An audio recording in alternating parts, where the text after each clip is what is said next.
Thank you very much for coming to one of my r- new, new to everybody, just finished recently, Thursday night webinars in our virtual gardening series. This one is going to be about no-till gardening at home. So some people, if you have a farming background, might be thinking, no-till. Um, well, I know what that is with regards to agriculture, big ag, and farming, but I'm not sure what that is or what it has to do with it at home in your home garden. So we're going to talk a little bit about what that does mean in the home garden situation, and the sustainability part of it, the permaculture. There's a lot of tag words in there, the stuff that's real popular to talk about right now in the gardening world. But we're going to kind of break it down a little bit so that we talk about ways in your house or your home or your property where you can, maybe if you have really poor soil, maybe you just don't have a lot of space, maybe um, you're moving in a year and you don't really want to invest in any permanent raised beds or anything at your house. Maybe, you just don't really want to do any in-ground gardening at all, and you're just looking for some other options. So this is a way where you don't have to scratch the earth. You don't have to actually dig in and do stuff.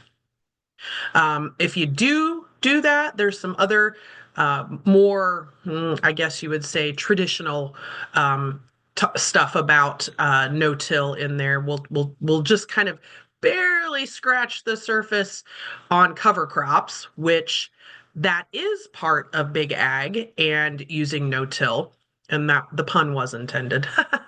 But we'll talk a little bit about that. I probably will have, and I think maybe I do have a cover crop webinar coming at some point somewhere in the future. So at that point, we can talk more about it. But for now, we're just going to dive right in. All right. Okay. So sustainable agriculture is obviously very important. We had the Dust Bowl. We know what happened there. It was bad. People were impacted. You had the Great Depression. I obviously wasn't around during that time period, but it was bad and it was lasting for a long time, and it had big impacts on the entire environment and everything that revolved around farming. We lost tons of topsoil because there were just very poor farming practices, and that was because part of it was because of all of the cultivation that we were doing. We weren't very careful about when that was done. We weren't being careful about adding things back to the soil. It was just, a lot that we didn't know at the time, and now we can look back and understand. And so, going forward, obviously, we want to do things that are better for the environment. So, um, sustainable gardening, including no-till gardening, there's a lot of cost effectiveness. So you can use compost that you make at home. You can get rain barrels. We're happy to help you set that up here. If you're in Gwinnett County, Gwinnett Water Resources has rain barrel classes a couple times a year. You can sign up for those. $40, they'll help you make one. You can take it home. A great addition to the landscape, reusing materials that you might have around there, old pallets and things like that. Cardboard, great, for using in sustainable gardening. Community health. Hey, I mean, anytime you can grow food on your own property versus having to go to the grocery store and buy it, it's a good thing. You control what you put into your landscape. Pesticides, herbicides, any of that. You control all of that along with the seeds. I know some people worry about GMOs. You can control that if it's on your own personal property. Soil health. The soil biome is the basis of everything that grows. So if you can control what you're doing to that biome and keep it healthy and flourishing, your plants will do way better. So obviously, if you have control over that, that's a good thing. Environmental impact. conserving resources and efficient water use. So if you're composting and you're adding that back in, not having to use fertilizers as much, that's a good thing. It's saving money, and you're not polluting as much. I've recently started to kind of delve into the whole rain barrel, rain garden, wetlands, aquatic type plants, because I want folks to understand that as well, that it's important, especially if you live in a suburban or urban area, keep your stormwater on your property. It's very important.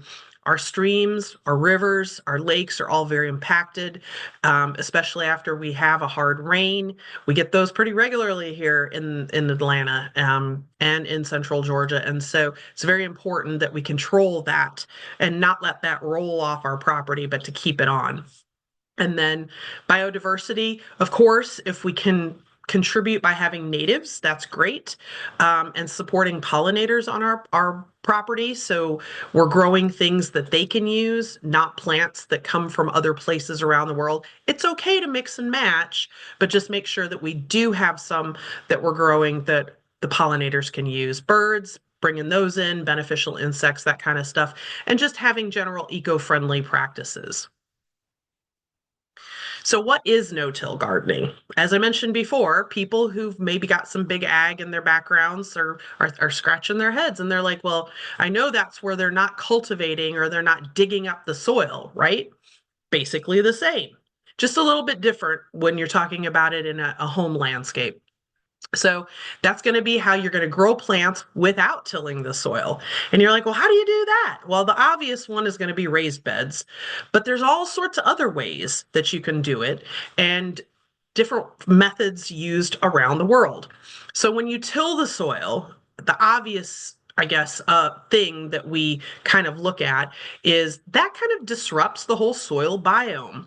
There's a lot of stuff going on in the soil, fungal mycelium networks, mycorrhiza, um, bugs, and just decomposition, all of that stuff that happens in the compost pile if you want to go poke around and look in there. But it also is working in the soil column, and it's important that we respect that and note that if we start scratching that up and making a mess out of that, then that's going to affect how our plants grow. And everything's going to be out of balance. Tilling's also going to affect how earthworms and other little decomposers move around down there. Here we have really heavy clay soils. So it's great when we do have some infiltration by earthworms and other little critters that are in there, moles and stuff like that. Because that helps break all of that up. That's why a lot of times when we tell people if you're going to dig a hole to put a tree in or a bush or something, make that hole much larger. Don't add a lot of extra stuff to it. Just stick with the soil that you have, but dig all of that and loosen that up. So if you can do that, then it will, the roots will grow in there easier. Same thing here. So a lot of times it's going to be kind of hard, almost impossible to grow into the existing soil that you have. So this is going to kind of shift that up above there. It's going to help protect or preserve what's below and make it a little easier for the plants that you want to grow in that raised area. Soil amendments, if you're composting, good for you. You're going to add that to the top annually. And what that does is that helps work in to that soil column that you've got above the soil, the mineral soil that's there. And that's going to help keep things going, keep your plants happy. That mulch is really important, just organic matter, if you want to call it that, because that helps keep moisture in there. That's going to be on the top. As that decomposes and works its way down into the soil column, you're going to add more on top. And then eventually, you're continuing that very healthy biome. So key benefits, your soil health, obviously maintaining soil structure, reducing erosion, and promoting nutrient retention. That's not going anywhere. It's going to stay on your property. That's a good thing. Biodiversity. So you're encouraging that thriving community of microorganisms, all decomposers, the fungi, the bacteria, the little bugs, the varmints that are in there moving around, all the microscopic stuff that you can't see. That's all being encouraged in this process by not digging everything up and making a big mess out of it. We don't need to have a rototiller come through just to make sure that everything is going to work. There are ways, and we'll talk about that. Ecosystem preservation. So it's going to protect natural habitats and keep those carbon emissions down. If you don't have a leaf blower out there because you're raking and you're putting leaves on top of stuff, that's a good thing. That's less carbon emissions. If you're mulching, if you don't have to run the lawnmower, I mean, all of that stuff, that all helps. Obviously, we're not here to tell you or to preach at you, don't use any gasoline powered engines. You know, to each his own. I'm just giving you some suggestions on things that you can try here or there just to see if it doesn't impact your lifestyle too much that will help the environment. Okay, so here's just a nice, easy way to look at why no-till is so beneficial. We'll go over all of these in depth. So it's going to protect the rhizosphere. That's the soil that's around the roots of the plant. Remember I said the soil is the basis of everything, so it's important to do that. It's going to promote soil aggregates. Those are the big sand particles, the tiny little clay particles, and everything in between around the organic matter that plants grow through, the mineral soil. It's going to help control the weed seed bank. So that's, we've all been there. It's late summer and the weeds have gotten out of control and it's hot and we don't want to go out and weed. So we're like, it'll be fine until you go next year and realize, oh, all of those went to seed and now we're in a predicament. So it can help control that. It's going to reduce your use of fertilizers. It's going to increase that productivity, so you're going to get more tomatoes and better tomatoes. It'll help control erosion and moisture loss in your soil.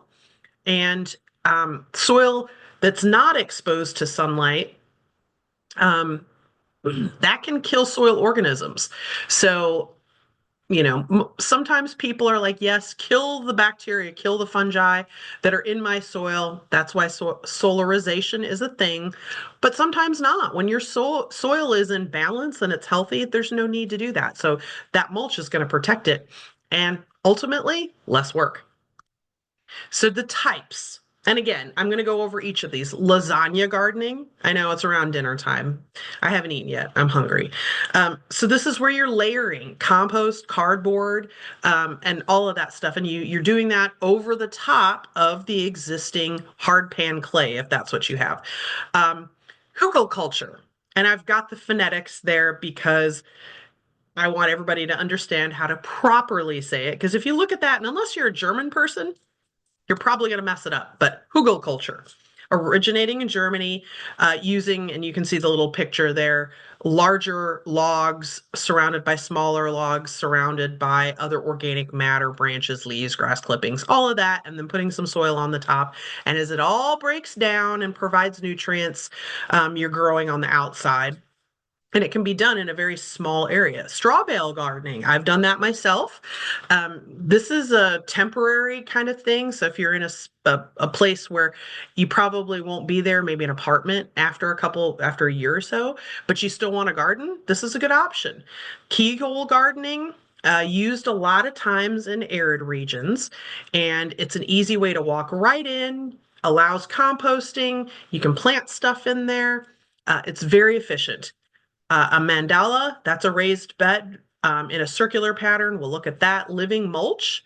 This is where big ag and home ownership cross.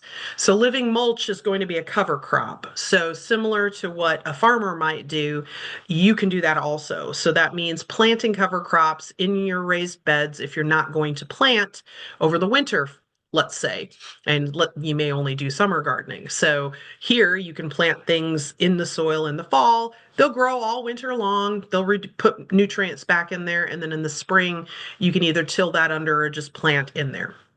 Wicking beds used in Australia in very arid regions, they have a big reservoir underneath. So it's like a traditional raised bed with a reservoir with water that's got a big pipe, and you just pour it in the pipe, and then the plants will use that water. Spiral herb gardens, although really you can plant anything in these. These are going to be European, very pretty, very interesting, very compact, can be different microclimates all around. You can have some things like lavender and other stuff that likes a little bit drier up at the top, and then some things that prefer wetter soil down at the bottom because that's naturally how water moves with gravity. And then terraced raised beds. Hey, we here in Georgia know all about this. We have really a lot, our topography is crazy. So if you're lucky, you're in a fairly flat area and you don't have to worry about it. But a lot of people don't have that. I mean, I've seen some crazy backyards. So this is terraced raised beds are, and you'll see some pictures, are a good option for a lot of folks that live around here. So let's jump right in. So lasagna gardening. This is great if you just don't feel like digging up the grass in your backyard, but you want to garden. So here you can see, basically the breakdown. You're going to put something like cardboard or something on the grass, over the grass. Eventually that breaks down. And then you're just going to layer stuff. So you're going to layer, if you're familiar with composting and you've got browns and greens, you're just going to layer. You're going to layer browns and greens and browns and greens. And what that does is eventually it'll break down just like in a compost pile, but you've got something as a barrier there so that that grass does not grow up through. It gives it time to die before you have to worry about a possibility, unless it's Bermuda, which that stuff grows through everything. So take that with a grain of salt. It's a good for weed suppression. Obviously, all of that is going to keep the weeds at bay. It'll help nutrient enrich the nutrients of that soil, just like I said, water retention, planting options. You can put anything in there. You can see it looks just like a regular garden with hills on it. And then you can put, this is just wheat straw, but you could probably put, mulch, free tree mulch in between as some place to walk. And once you've got it going, you don't have to do a whole lot to it other than just, normal care for it, which is kind of nice. You could also do whatever you want. You don't have to put vegetables in there. It can be flowers. So, it's just the easy way. Instead of going in and digging all that turf up, just lay down the cardboard and start putting stuff on top. Hugelkultur. Again, I didn't put the phonetics here because I already showed you once. So this is an interesting way of doing that. The hugelkultur, you can see that's an old one down at the bottom, but you can see what it is supposed to look like. So you've got kind of a hole that you've dug. You've got all those branches, the big ones first, then the little ones. Then you're layering straw and compost and branches, twigs, mulch, manure, all of that stuff, and then some soil on the top. And as that decomposes, it's going to start out like this, and then it's going to rot and fall down. If you've lived in the metro long enough, some people, will get calls on sinkholes, and that's because builders have dumped a lot of trash in there. Trash meaning, construction debris like old 2x4s and stuff. That stuff breaks down over time and then it starts to do this. But in this case, you just want it to kind of level out. And that's what eventually will happen. And that's good because all of that is returning back to nature. So maybe you had a tree cut down, you can use all of that. That's a good use for that. You don't have to have it hauled off. You don't have to pay for the city to haul that stuff off. Just, make yourself a hugelkultur. It'll help water retention. You're recycling those organic materials, soil aeration, all of that stuff. And your neighbors they'll whisper about you. They're like, "What are they doing over there? That looks really weird." And then that gives you an opening to go talk to them about what you're doing. So straw bale gardening, I've already mentioned that. I've tried that. I can suggest to you, you see, if you pull up any articles online, they do tell you to start doing it in the fall if you want to plant in the spring. And they say to put some fertilizer in the top and water it, keep it wet. And over the course of that winter, it's supposed to help all of that straw kind of break down. And then in the spring, it's supposed to be ready to go. I will tell you, doing it in real life, you've got to be very vigilant, but you almost always are going to have to add some kind of soil to this. It's good if you don't want to have to add a permanent raised bed. Let's say you're just trying out gardening, or maybe you're moving or you're in an apartment complex or something. This is a good thing to do. It's going to be difficult, and I almost say just get yourself a reciprocating saw and cut a hole, flip that straw bale on its side, use that to cut down into that straw and make a little well, like a planting box, and then get some raised bed soil and put that in there. You also might want to put a drip hose over the top of it. But once you do that, it's going to be just like having a raised bed, except you don't have to move it. It's just going to, decompose on its own, and then you can get rid of it in the spring if you're moving or whatever. Or you can just, once it breaks down enough, till that into the soil, get another one, just start over from scratch, whatever you would like. I had some disease problems with my tomatoes, so I have raised beds, and I took a couple straw bales, put them down in my garden, and grew tomatoes in them. And that way I could put whatever tomatoes I wanted because they weren't in contact with the soil. And I was able to actually get some decent tomatoes out of them. So that's an option for you. It makes it pretty easy to weed because you really don't have to worry about weeds. It's not in ground. It's, unless they're growing out of the side. Water retention helps keep the moisture in because those plants will start to grow down into that decomposing pine or wheat straw, and there's moisture down there. So as long as you're watering regularly, it's like a sponge. It's a good idea. Very easier. It sits up a little higher. So if you have some issues with accessibility, it's an option for you. And you can grow anything you want in it. You're not limited to vegetables. You can see I've got a vegetable garden up there, but there's some flowers in there too. It's pretty versatile. So keyhole gardening. There are some schools in Gwinnett that do use keyhole gardening. Sky's the limit here. I've seen people use silt fencing. You just get a roll of silt fence at Home Depot, and then they put some stakes in the ground, and then they just roll the silt fencing in that shape. They put an area in the middle for the compost, and then they just backfilled in compost and the free compost. You can get free compost. City of Lawrenceville has it, or you may have it. Mix that in there with some raised bed soil, maybe some mineral soil that you have, and boom, you're done. You can use anything. You can see they've got wood here. You can often buy that wooden edging, and you can use that. It's just sitting on top of the ground. They have a more complex one on the top that's made out of stone. You can use bricks, you can use stacked stone, anything you have access to will work in a situation like this. It may not look as pretty, but it's still very functional. The whole point being around this is this is something that's used generally in a fairly arid area, but it's a very easy to use and very functional garden that you can use in a small compact area. You're putting your composting stuff in that middle, and then those nutrients and worms and other things that are in there go in there, they break that down, and those nutrients are then transferred into that keyhole garden. It's easy to water. You walk right into the middle. It can be ADA accessible if you're having some issues. You could just make that center area a little wider and bigger, and then you can sit there and weed or stand there. I mean, there's so many options here.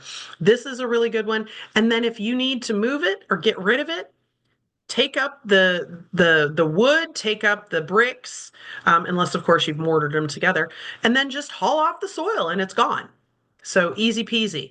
It's great for arid climates, but it also works here as well because you've got soil and it sits up, it's raised, it's above the ground. It'll drain better. So lots of good ideas. You don't have to really fertilize this one if you're utilizing the compost. This is, again, a very good choice. The mandala, this is this kind of mixes a couple of the different types of no-till gardening. It's a style, but it's one that you can use, for instance, if you don't have, again, a lot of space, or you have a weird space. In this case, it's a circle. So you can put raised beds in. You see they've got one down there on the bottom. You put different plants in, and you've got this centrally located. You may have hard time getting water to that area, so you just put it around your water source. That makes it much simpler. Here, you might have, a community garden type situation where you have neighbors that are all around you and just a small community, common area is what I was looking to say. In the middle, you can do this. I mean, there's a lot of good reasons why you would do this. You can do a lasagna gardening here. Very simple. Just, go ahead and put your cardboard down, get the community involved, get the houses around you involved if you've got a vacant lot that the builder left or something like that. It's very efficient because you don't have a lot of space to have to move around in. Again, you can, make it pretty accessible, wider pathways if you need to, and it's basically falls under the heading of permaculture. Which that's going to incorporate those sustainable practices. So, planting, mulching, water conservation, those kind of things. And you can kind of do whatever you want. Again, you don't have to do vegetables. You can do a mixture of vegetables. You can do a mixture of flowers, that kind of stuff. Just a different style of gardening. So living mulch, again, this is a way of looking at big ag, moving it into a little garden. So this is kind of a way of putting a cover crop over your garden. This could be if you had it in ground and you've just got kind of poor soil and you want to try to make it better, or maybe you just don't have the time necessary and so you get a lot of weeds and then it makes you sad because you've got too many weeds. So this is a good option. So this you may have the crop down the center and you can see that. I'm not quite sure what we have here, but then they've planted clover on either side. Clover is a nitrogen fixer and it returns that nitrogen back to the soil. So it's a good companion plant for high nitrogen feeders like corn and tomatoes and some other stuff. But it's going to help keep the weeds, the bad stuff, from growing, and it's going to grow instead. It'll help keep moisture in there because it's covering that soil and acting like a mulch layer. And it's going to add organic matter and nutrients back to the soil as those plants die back. A lot of times you will pick stuff that does better in the winter time, especially if you're just growing in the summer, and it will then die back and it gives those nutrients back to the soil. This works with, and I'll have this a little bit later, radishes, root, bulb crops, comfrey, annual flowers, all of this stuff. These are all cover crops that you can, purchase. I think I found most of these on Amazon, but you can get them locally and just plant those in the fall if you're not going to do a winter garden. And you'll make sure, of course, if you're going to do an annual mix, that you've got, if you're going to do that, to put some kind of winter type plant in there. But yeah, this is a good way to kind of put back into the environment. And in the meantime, you don't have to worry about erosion or anything else. So wicking raised beds. So this is kind of melding a water efficiency. This is out of Australia. And it's using a partially in-ground method where you have drainage holes and an aggregate, usually stone or something like that, with then a weed fabric over the top of that. And then your growing medium, your soilless mixture, like soil 3 or mineral soil mixed with compost, whatever you're doing. And you can either dig down into the earth or you can have a raised bed area. But this is meant to be an efficient way of delivering water to plants. It's used in arid areas, but there's no reason why you can't use that here. It falls under the same principle as if you're doing like a perk test. So you need to kind of make sure that your soil is going to be not a bowl and just hold water, or you have a way of kind of keeping track about how moist it is down there. But it's like a big self-watering pot. And you can put your vegetables in there or whatever else you have, and it will wick up. Very similar to how your houseplants wick up moisture when you have a little piece of nylon or not nylon, but cotton or something like that in the pot to pull that moisture up from the reservoir below. So this is an option if you travel a lot or maybe you have really poor soils and you just don't have the time to water, or you don't want to put the money into an irrigation system, this is a good option for that. And again, it's sustainable. So you're using what you have and with very minimal money investment, you have a really nice way to make sure that your plants stay watered. Spiral herb garden. So not only are these kind of pretty, but they're like multifaceted. I was interested when I was doing some research on these. So if you don't have a lot of space, you can use old rocks that have, I mean, if maybe you're in an area around Gwinnett or in the state where you have a lot of just rocks busted up from, they had to blast or something. This is a good way to use them. It doesn't have to look pretty. You can use old bricks. Maybe you got a builder down the way that has some discarded bricks.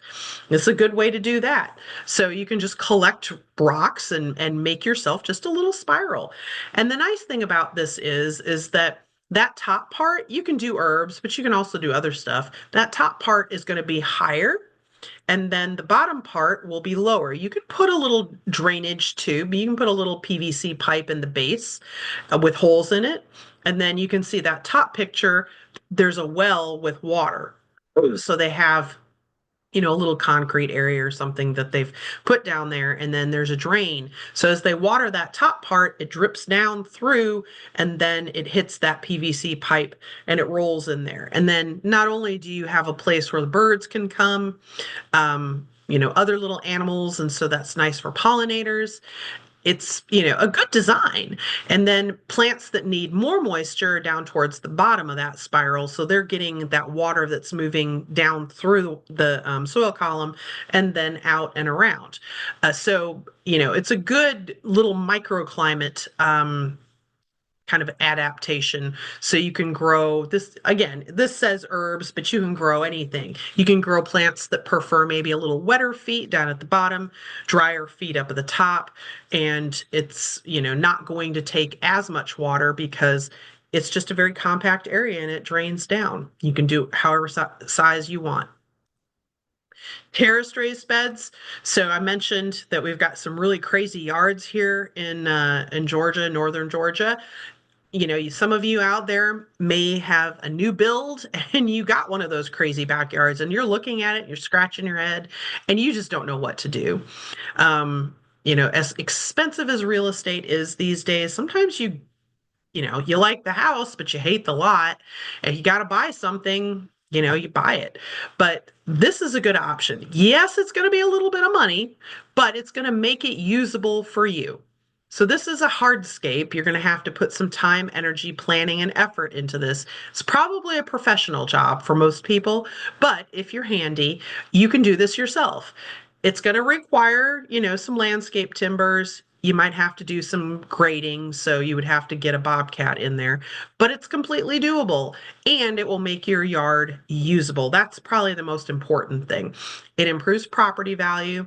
It gives you a hardscape. It gives you an area where you can grow stuff, and, done correctly, it will last for a long time. So you're making the most out of what you have.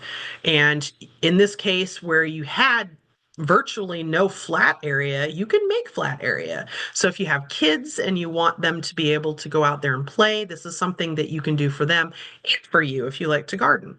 And it's going to help with erosion, because remember, we want to keep that water on our property. And if you have a really steep hillside, the builder might have slapped some sod on there, but I can guarantee you over time, that's not going to stay there. It's going to eventually erode away, and then you're going to have an ugly hillside you're looking at, and then you're going to be calling Lisa going, hey, what do I do? I have no grass and I don't know what to grow on this sunny hillside. So this is a good option for that. All right, locating your no-till garden. We're going to talk a little bit about the steps that you're going to go through to make one. So let's say you've decided, I want a lasagna garden. It's pretty simple, right? Okay, so we're going to talk about how are we going to site that? Maybe you're brand spanking new to gardening and you just don't know all the steps you need to go through and you want to do it right. This is perfect. So first, you're going to have to choose that location. I'm going to suggest to you, if you don't have a lot of sun, maybe let's say, I don't know, 4 or 5 hours of sun, a day, you probably are not going to be able to grow vegetables, at least not in the summer. Now you can still have a shady garden. That's perfectly fine. You can grow shady garden stuff in your lasagna garden. That is perfectly fine. But if you want vegetables, site it in an area where you're getting at least 8 hours of sunlight, 7 to 8 hours of sunlight a day in the summertime, because that's what a typical vegetable garden in the summer needs, 7 to 8 hours. So you're going to find that spot in your yard. You got to figure out, how big do I want it to be? Right? Remember, it sounds good if you're going to have a big garden, but it's a lot of work. So make sure that it's something that you can handle. Make sure you're clearing away any big debris. Do you have any big logs that are there? Do you have branches? Did a tree come down? Maybe you got that pile of pots over there from all of the plants that you bought at the store that that died because you didn't get them in the ground fast enough. Clean that all up. You need to make sure you have a water source. So if this is out in the back of your yard and this water source is up at your house and that's an acre, keep that in mind. You're gonna have to run that hose every time down to that garden to water. And that's probably going to get old. So if you can site it a little closer to the house, there's benefits to that. One, you don't have to go as far with the hose. Two, if you have a deer problem closer to the house, you'll be able to keep an eye on it more so than if it's way back out there at the end of the yard. And you'll be able to enjoy it more if it's close to the house. And if you call it your kitchen garden, if you have stuff growing there, you can just walk out and pick some herbs, go back in again. You want to make sure you don't have any large nearby trees and shrubs. And there's a couple reasons here. One, they're going to obviously shade your garden. Two, those tree roots, especially in larger trees, are going to suck moisture from your garden.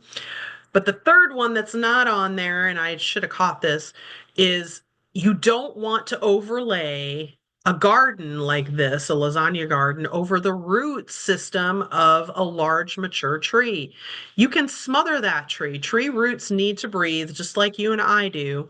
And so if you put too much on top of that feeder system for that tree, you risk losing or killing the roots on that tree and you can put your tree in decline. So make sure that you site that away from any big trees. You don't want a garden like this under the tree if you're going to have raised beds on it.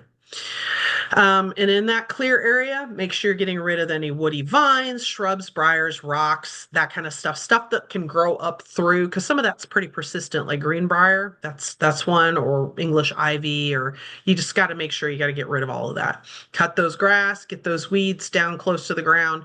Next step, lay down a weed barrier. So here's where you've got a lot of different options. So most people are going to think, I want to be cheap, right? I'm going to use cardboard boxes. How many of you guys order a lot of stuff from Amazon? I'm kind of guilty there. So start saving your Amazon boxes. Ask your neighbors for their Amazon boxes. Watch in the neighborhood to see where the Amazon guy stops all the time and then grab those boxes. So you can get boxes for cheap or free. Grocery stores are certainly happy if you ask them to save them for you on certain days. Easy, easy, easy, and they're biodegradable, and they're a great thing to put down to help make that barrier. So that's going to help prevent weeds from growing up and other vegetation. Just make sure you get rid of the tape, any labels that are on there, slick, sticky labels, and staples, because those don't biodegrade. So that's plastic, except for the staples, that's metal, but you don't want to walk on that. Make sure you're overlapping those edges so that you don't have weeds getting up through there. Don't use shiny anything, no shiny paper. Again, the inks that they use are not always compatible with putting in a garden. And you want to, once you have that all laid down, you want to wet that cardboard very thoroughly. Take, I don't know, 4 to 5, 6 months to decompose, maybe a little longer. But that's all you really need, because by that point, most weeds are going to be choked out. Most. So just make sure you water that down really well. All right, next up, you're going to add those organic layers. So here's your kind of just a very elementary way of looking at it, browns and greens. So in this case, since we're doing a lasagna garden, this would be your brown and green, and these would be what you would add. So you're going to build those organic layers up. So dried leaves, grass clippings, straw, and then compost over the top of that. And then after you've layered all of those up, when you've got to the very tippy top, that's where you get to plant. So top that off with some type of mulch. You can use wheat straw, you can use pine straw. Um, if you've got free mulch, like I said, the city of Lawrenceville has free mulch on Fridays, 8 to 3 p.m. And you can use that to put over the top. And then you can put, again, you can see here they're walking on the soil, but you can also put wheat straw or pine straw or wood chips around there so that you have a path that you can walk on. And that's going to help prevent as much compaction because compacted soil has issues of its own. So we want to try not to do that. Cardboard alternatives. So let's say you live off in the country by yourself and you don't have the Amazon guy coming regularly. Well, you can use newspaper. Just lay down 4 or 5 layers. I know, not a lot of people get the newspaper anymore, but let's say you do, or you know somebody that does, you can use that. Just don't use the shiny stuff. You want to use the black and white newsprint. You can use craft paper. You can use unfinished wood chips or sawdust if you have sawdust. Cabinet makers, that's a good place. You can go and get bags of sawdust. Landscape fabric, not 100% biodegradable. Some of it will break down in UV light, but it will definitely help prevent most weeds from being able to get up through. You can use old burlap sacks. Make sure that it is actually burlap and not plastic because there are some plastic burlaps. It's not really burlap, it's plastic, and that is not going to biodegrade. So we don't want to add that. And then you can lay that down, use, landscape pins or rocks or whatever you want to use. And then later on you can remove that and put your compost in and you don't have to dig.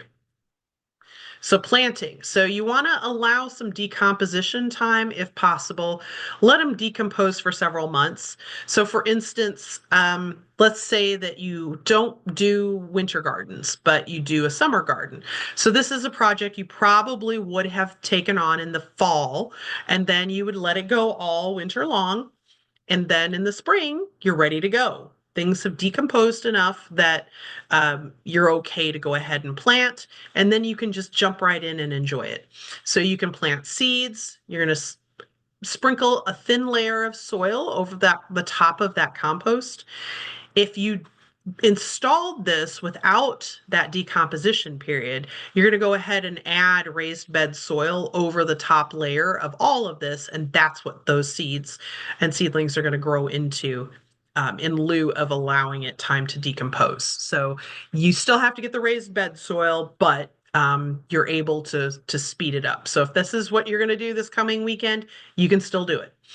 Plant those seedlings. So you're going to dig a small hole and you're going to put that in there and then cover with the soil and water as you normally would. Very similar to what you're doing with the straw bale garden or something like that. Maintenance, keep that bed moist. So you don't want to dig too much in there. You want to kind of let it be. You're going to get your decomposers that are going to start working in there, your fungi, your bacteria, your little bugs, varmints, things like that. They're all going to be in there doing their work, just like it was a compost pile. And your plants are going to be using the nutrients as that breaks down to grow. And that over time is then going to provide you, just like a compost pile would, it's going to help enrich that soil. So maintaining your garden, now that you've got it all done and you're like, okay, what next? So continue to mulch because you want to continue to add that organic matter there. It's going to break down over time. You still want all those weeds kept at bay. So consider doing the whole chop and drop thing where after you're done, go ahead and just chop that plant up, leave it there, and it's going to compost in place. The only caveat is if you're dealing with a disease where that plant was diseased, or you have weeds that are carrying viable seed, get them out of there because you don't want that chopped up and left in your garden. You're going to then add a seed bed, your weed seed bed, for the next year. You don't want to do that. And if you're dealing with a disease, you don't want to add that back into the soil. So make sure you get those off. Make sure you're watering and keep you got to keep those soil microbes happy. And you want to add at least about an inch or so of new compost annually after each crop. Um, you also want to think about planting those nitrogen fixers, the peas and the beans, after you plant tomatoes, peppers, any of those heavy feeders in the summer. That's always a good idea. Your cover crops too. So your clovers, that's a good one for a nitrogen and other legumes for a nitrogen fixer. That helps. That's a companion plant. And that's a different topic. Composting. So composting, not going to go into a lot of that, but that's what this all really boils down to is your composting. That's going to add all those nutrients back in the soil. Make sure if you're getting compost from, let's say, a horse farm down the road or, something like that, your chickens, if it's your chickens, make sure that it is not fresh. You need to leave it someplace in a pile. It'll burn your plants and it'll kill them. So don't do that. If you're going to get the manure from the horse farm down the road, please, please, please ask them what pesticides they use both on their horses and in their pastures. And I say that because Grazon, which is a in vogue broadleaf weed killer, is a plant growth moderator, and so it it inhibits the plants from growing. And tomatoes, peppers, a lot of our garden plants that we love so much are very, very sensitive to this chemical. Works great in a pasture, and there's no withholding for animals. So a lot of people that have pasture animals are more than happy to use this, but you can't use their manure in your garden unless it's composted for probably 3 or 4 years. It takes that long for it to break down. So ask them about that. If they use a fly spray that has like I'm trying to think of some of the chemicals that are in the fly sprays, that can travel through the manure as well. So whenever you get manure from a source like that, make sure you allow it to compost fully before you put it on your garden. And when I say fully, let it go for several years, like I would say probably 3 to 4 years. Let it compost for that long before you add it back in, or just skip it all together and go get yourself some black cow. I know it's expensive, but you know what's going on there. Inoculating. So, composting, vermicomposting is just with worms. Nutritional compost, where you're putting plant seeds or transplants directly into the compost. You can do that. Just again, be careful if it's a hot compost mix. And then cover crops or green manure. It's called green manure, like your different clovers and comfreys and that kind of stuff. So it's part of a system. No-till is a part of a system. So I know you're like, oh, this is not a whole lot of work. This is great for me, but it is. It's a lot of work. You're doing a good thing for the environment by growing with minimal soil disturbance, but it's still a lot of work in that you want to go out there and you got to weed still. It's still gardening, and you're trying to put as much back into what you're doing as possible. You're not putting all of that stuff in your paper bags down at the end of the driveway for the trash people to pick up. You're trying to keep it on site, and you're using integrated pest management. This one, I'm not going to inundate you with that, but there's a lot that goes into it. You can see the little pyramid there, using cultural, physical, mechanical, biological, and then lastly, chemical type principles to manage pests and weeds, things like that. You also want to make sure that you're rotating crops, and that goes for any type of gardening. Heavy feeders versus light feeders. You see, I've got a prototype 4-year crop rotation there in that infographic. Deep tap roots versus shallow root systems, nitrogen fixers versus leafy greens. You can see the greens and brassicas that use a lot of nitrogen. That's nitrogen is when you see NPK on a bag of fertilizer, that first letter is nitrogen, and that's what plants use for growth for the green leafy stuff. So you want to make sure that you're rotating around, and you can see fruiting vegetables need some phosphorus and some nitrogen. They're heavy feeders, so they need a lot of phosphorus to make those tomatoes and those squashes, melons and peppers. And then you have root veggies. A lot of those are going to be fall and winter crops. Those are lighter feeders, more potassium and phosphorus than nitrogen. And then, up at the top again, you have legumes, your peas, soybeans, chickpeas, that kind of stuff, bush beans. So, what's happening in that no-till? Well, this is just kind of a little pictorial. There's a lot going on in there. But how do roots react in that rhizosphere? That's what we call that area around their root system. So those roots are going to release little compounds that are going to be very helpful to microbes. I know we see on the Soil 3 package that it says it includes mycorrhiza. So what is that? Some people don't know. You're like, well, I think it's a fungus or something, but what is it doing? Well, we'll talk about it. So soil microbes are in that rhizosphere, and those microbes are going to break down all of that organic matter that you're putting up on the top there. And they're going to help cycle those nutrients back in. That soil biome needs all that healthy stuff. It's very complicated, and that's going to help protect plants from diseases. So that mycorrhizal fungi that I was talking about, so those are going to that's going to be around the root system of those plants, and that enhances the water and nutrient uptake. I know we always say don't, make sure you don't have root rot or this or that, but this is a good fungus to have down there. It's a commensal relationship. That means they help each other, and that's a good thing. So soil aggregates, clumps of those soil particles, that also has a big to do with how everything works. In a good, healthy soil, you're going to have smaller aggregates and then a weed seed bank. We don't want weeds, and we definitely don't want them in a bank. So roots in the rhizosphere. So plant roots in the rhizosphere, that's going to be, this is your top 6 to 12 inches. We don't have things that grow much deeper here because we just don't have soil that really handles that. I've got a little pictorial there. You can see 6 to 12 inches, and then you can see we get a little bit smaller as we move out. So you have all sorts of stuff that's going on between that root and the soil there, and all those little cells and how they uptake all of those nutrients. Keeping all of that healthy is keeping that plant healthy and that soil biome healthy. Those plants, if they're all healthy, are improving your soil as they're growing in there.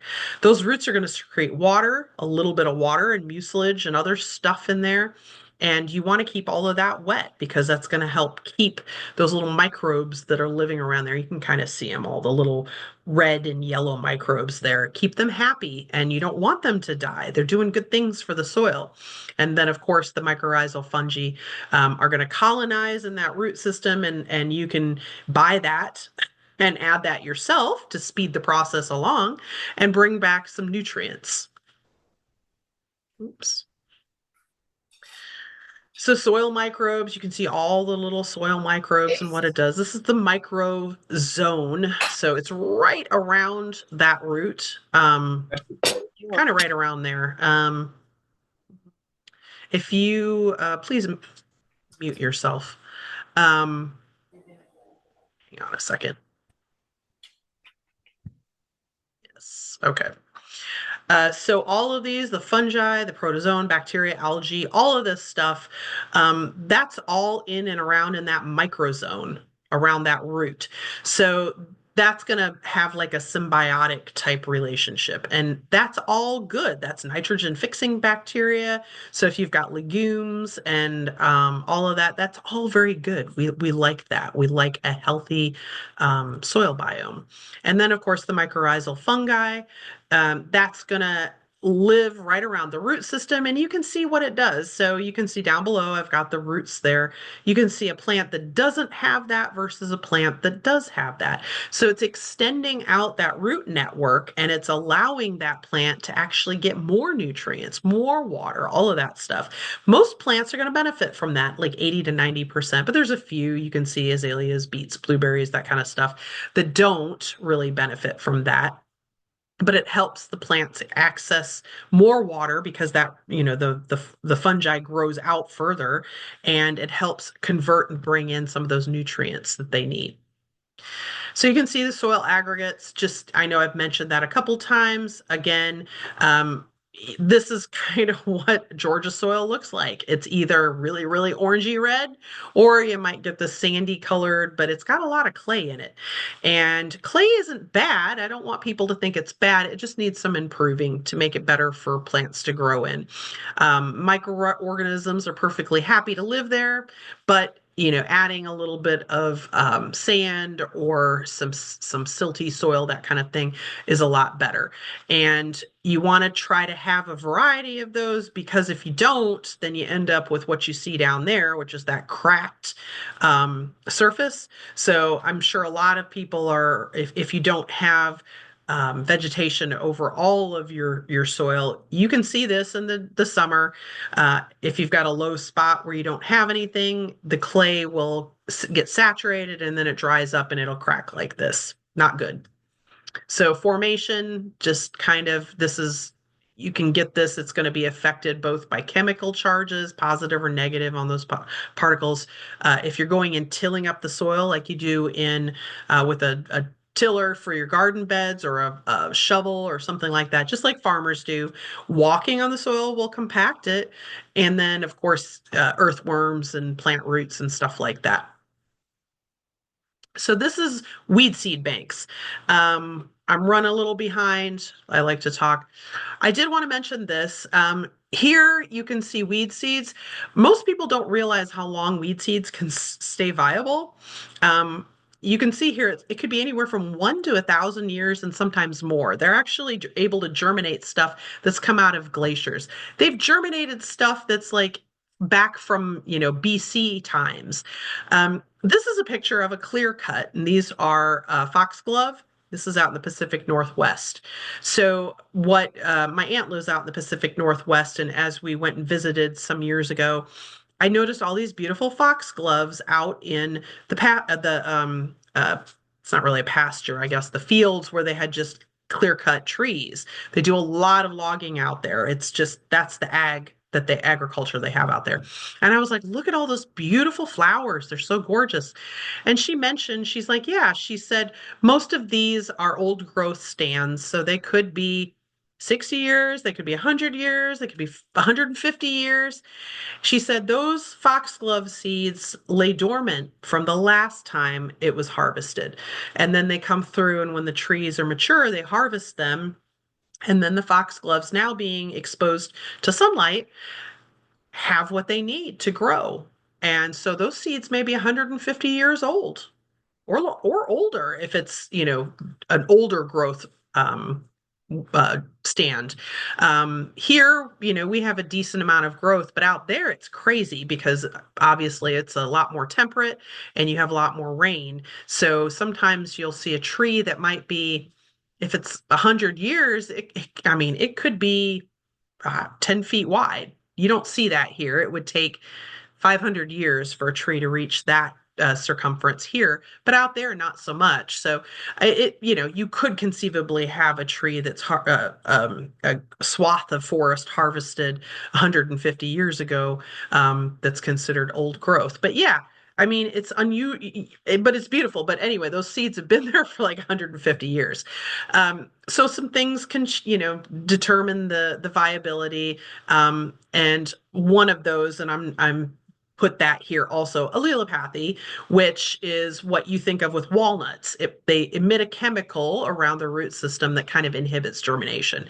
It's kind of a neat thing nature does to make sure that there's less competition for that tree or shrub or whatever. controlling that. You really have, some options here. You can grow cover crops, so you can put that comfrey out there, or that clover. Use no-till methods to suppress the weeds. So cardboard, that kind of stuff, wheat straw, and then what you're trying to do is prevent the light.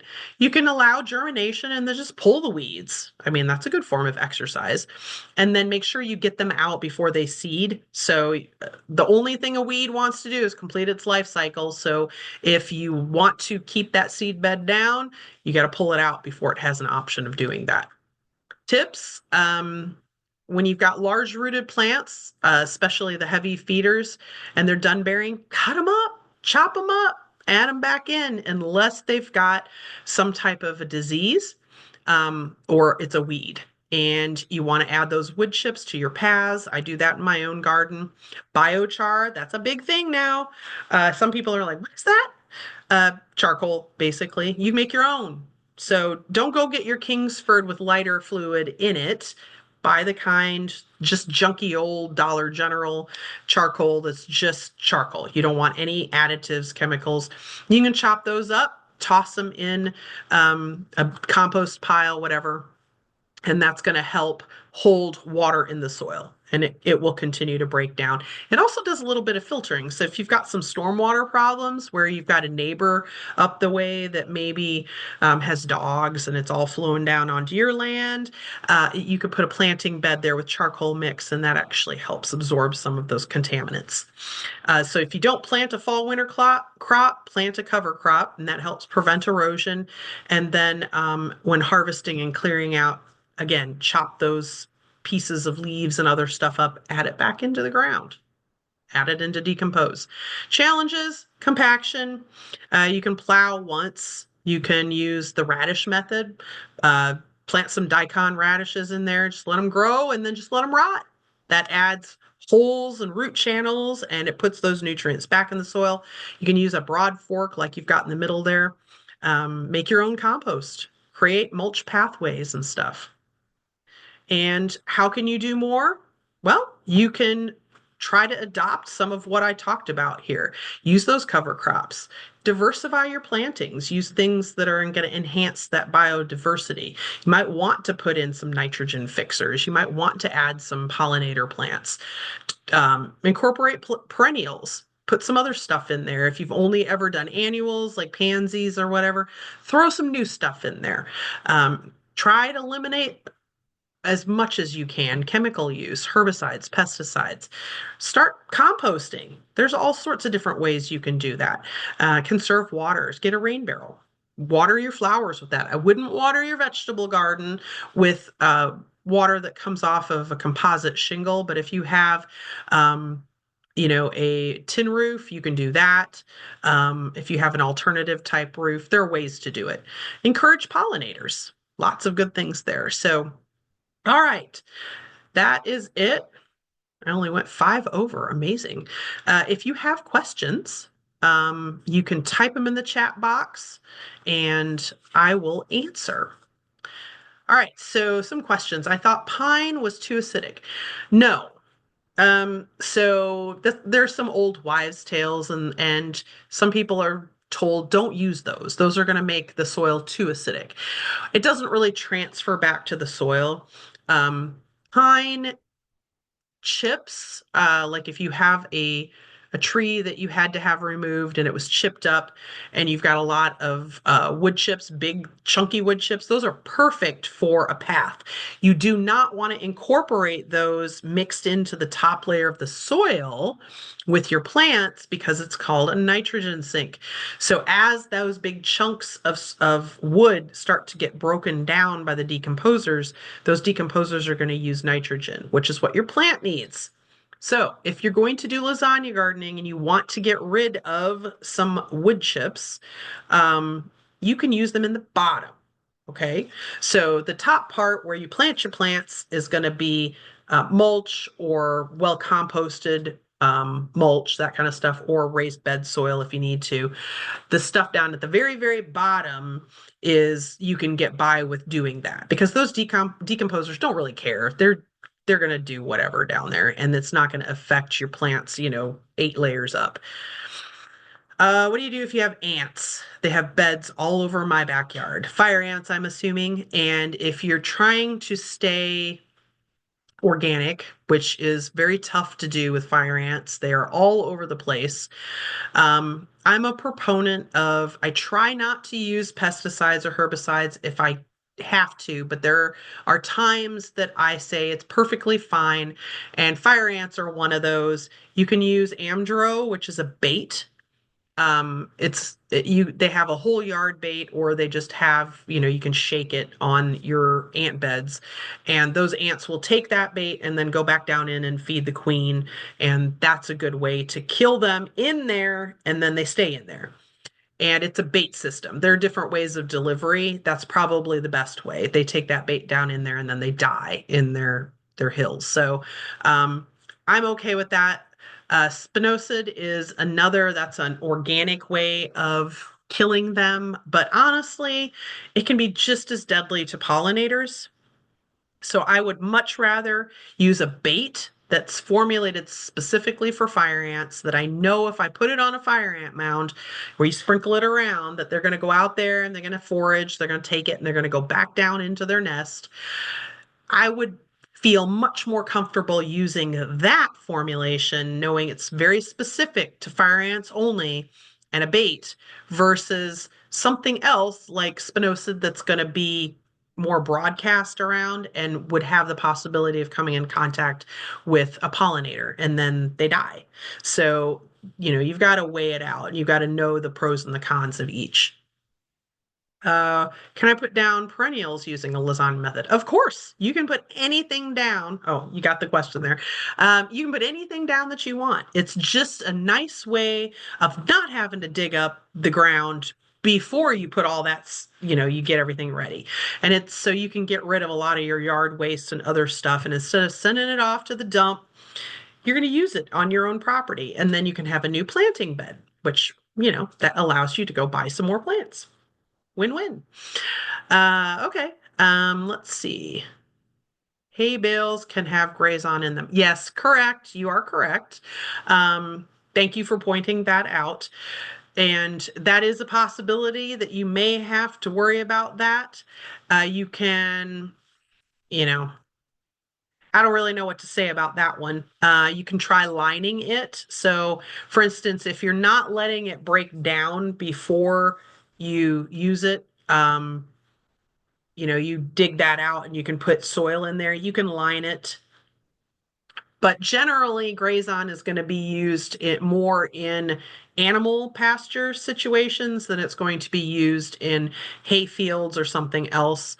Farmers will tend to use like 2,4-D or some other broadleaf weed killers in situations like that because wheat is it responds slightly differently. So while yes, it could be a problem, likely probably not. It's seen more in use in animal husbandry than it is in a hayfield where you wouldn't necessarily want your animals to be because it's a crop. It's a crop. Wheat is what you've typically grown in there, and that animals typically don't have that. Let's see, share the location. Oh, for the Free Mulch Friday. So you can go on the City of Lawrenceville's Facebook page, and it may also be somewhere buried on their website, but I know I saw it on their Facebook page. So if you go on Facebook and you type in City of Lawrenceville, it should pop up and they'll have, I believe it's off Fence Road. Don't quote me on that. I drive past it occasionally, but it is on their Facebook page. I did see it. So it should be there. You can go look it up and it'll give the address. It's just it's a site off of a road and you just go in there. They're open from 8, I think it's 8:30 to 3, and they'll load you up and it's free. Oh yay. Yes, definitely. Try some new stuff. I heard horticulture sugar drives away ants. Is that true? Ants have different needs. There are sugar ants. Of course, they're attracted to sweeter stuff. You have fire ants. Those are more, they're going to eat whatever they can get their mandibles on. They different tastes make ants, different types of ants tick. So I hadn't heard that horticulture sugar. Um, I mean, I might look into it and see, but generally, I would say no to the fire ants. Again, there are times, especially in using integrated pest management, where it's okay to use a chemical to eliminate the pest. And if you've got gardens, if you've got kids, and you don't want them in your yard, I would use something like a bait, like Amdro. It's a safe bait, and to me, safer than using spinosad or something like that. Can I use cypress mulch as a top layer in my vegetable garden? I use it. It lasts longer than pine mulch. Pine is a soft wood and it breaks down a lot faster, so it's going to return those nutrients to the soil quicker, whereas cypress mulch is a hardwood and it takes a lot longer. A lot longer. Cypress wood is, you know, not as prone to rot. And it's more expensive. So I would say you probably could. I mean, it generally takes pine bark about a year and a half or maybe something like that to break down. So, I mean, you could if you wanted to. It's just going to take longer. Diatomaceous earth for ants. So, diatomaceous earth works on the principle that you have tiny little fossilized diatoms that have sharp edges. It's ground up and then you add it to whatever. People with chickens will use it. Some people swear by eating it. There's a lot of reasons why you would use it, but it's typically used for soft-bodied insects. So what it's going to do is tear that exoskeleton or the exterior of that insect. It works better on soft-bodied. Ants are hard-bodied. Their exoskeleton is hard. So I would say no on the DE for ants, the diatomaceous earth. It has its uses, but in this case, I would say no, not for the ants. Let's see. Are rusty metal raised beds an issue for vegetables? I would say no. If you have an old livestock tank and you want to use that, that's fine. Um, Metal is basically just, if it's rust, it's iron, and that's just going to add back into the biome of the soil. Will cinnamon deter ants in garden beds? Essential oils are, a lot of people want to invest in essential oils and thinking that it will help keep bugs away. Um, while there may be some truth to that, I know we want to believe in like mosquito repellents. Mosquitoes are actually attracted by carbon dioxide, which is not in an essential oil.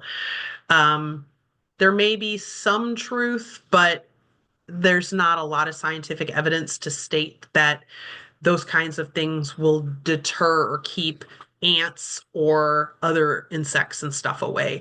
So, I mean, you can always do a experiment and see what you come up with, but cinnamon's not cheap. So I would say unless you're going on vacation and bringing back a big supply, it's probably going to be more expensive than you think it is, and I don't think you're going to get the results that you think you will. Thank you for posting. It's 460 Paper Mill Road in Lawrenceville for the free mulch. Thank you.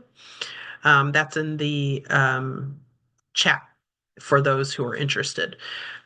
Using eggshells, both ground up and broken up. Yes, that's a compostable item. You can definitely use eggshells.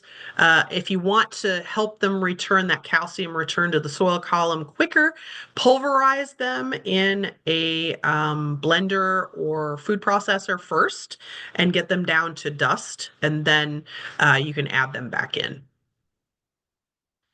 Are there any other questions? No? Okay. Well, thank you all for coming. If you're interested, I do record. They Once they're recorded, I'll edit them and then I will dump them into our Metro Master Gardener YouTube channel. That you can see down there, I've got a QR code, so you can always take a snap screenshot of this and then you can get there, or you can just go to YouTube and type in Metro Master Gardener and make sure to subscribe. There's a whole bunch of different videos there that you can watch. If you're a Master Gardener, this definitely qualifies as continuing education credit. So make sure you enter that. You need your 10 hours of CE a year. If you're not a Master Gardener and you're interested in becoming one, you can email me. My email address is there on the screen. I'd love to talk to you about that program. And even if you're not in Gwinnett County, I can definitely direct you to whichever county you live in, and how you would sign up for that. It's a great program, and you get to volunteer and help people. But hope you all learned some good stuff today, and I'm going to stop sharing here.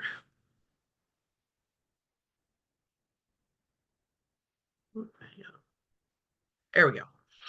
All right. Well, thank you all, and I hope you all have a good night, and we'll see you next time.